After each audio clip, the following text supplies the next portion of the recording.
Welcome back. It's Dr. Jen Furboni, better known as DocJenFit, here with my bestie Moshkan.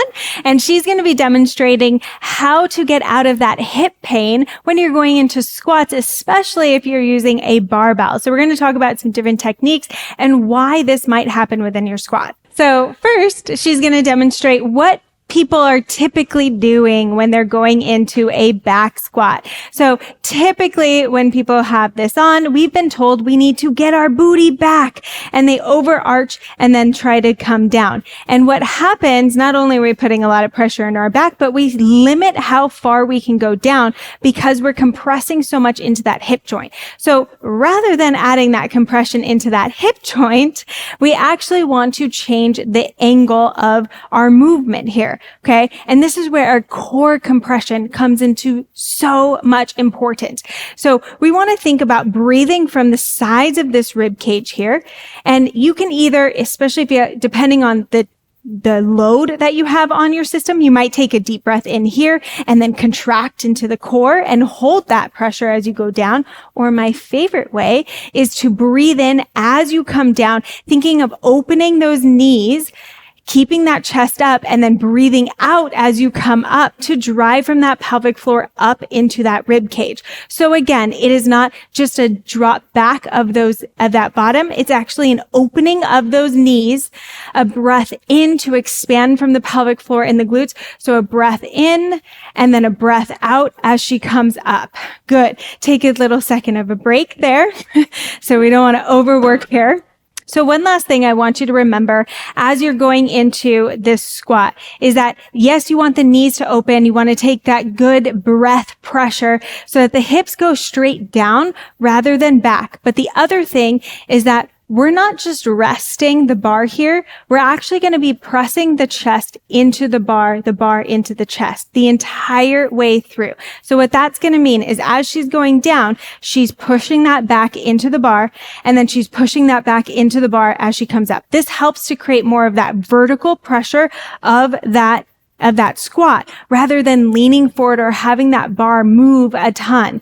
And it helps to keep that chest up, the knees come open, and we're able to get into a fuller squat rather than stopping in that hip. Another thing that really limits people and puts pressure into that hip is if we have restricted ankles. We need to be able to move those knees forward in order to squat and get those hips low.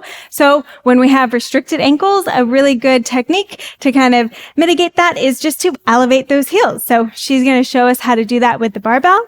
She's going to come up, lift those heels onto an elevated surface, and now her knees have more room to go forward. Her hips can come flatter down, and she still maintains that pressure into the bar, still maintaining the breath, opening the breath, and then breathing out. So there's not this huge translation of those hips shooting backwards, especially with the heels elevated, because she has so much more room to get those knees to come forward and maintain a more upright position, which helps to grease open those hips so you can get a little bit more hip range of motion. One last little tip that I'm going to give with the barbell is rather than doing a back squat, especially if you're limited in your ankles or you're limited in your range of motion, is to do a front squat. This is going to disperse the pressure a little bit more. So it puts the weight in front of us. Now we can maintain more of an upright posture and get a little bit deeper into those hips, especially when we don't think about sticking the booty out, but we think of dropping the hips directly straight down. So she's going to show getting into a good front squat position. And again, knees open and they're going to go forward, hips thinking of going straight down as you breathe in and as you breathe out. And what this does, it opens up that hip range of motion. So we're not putting too much anterior pressure right into the front of those hips. And she's using more of the core and quads in order to get up and down in this squat position. So different modifications you can take, whether it is a front squat or a back squat, but ways to keep out of that hip pain. You can go ahead and stop. Ways to get out of that hip pain so that you don't have restrictions and you can keep lifting weights and feeling good. Don't forget, if you love what you're learning, I have so much more in stock for you. So hit that subscribe button, check out the other videos I've done in the past, and leave any comments of any suggestions that you have for videos in the future. And I can't wait to help you feel incredible and amazing within your body.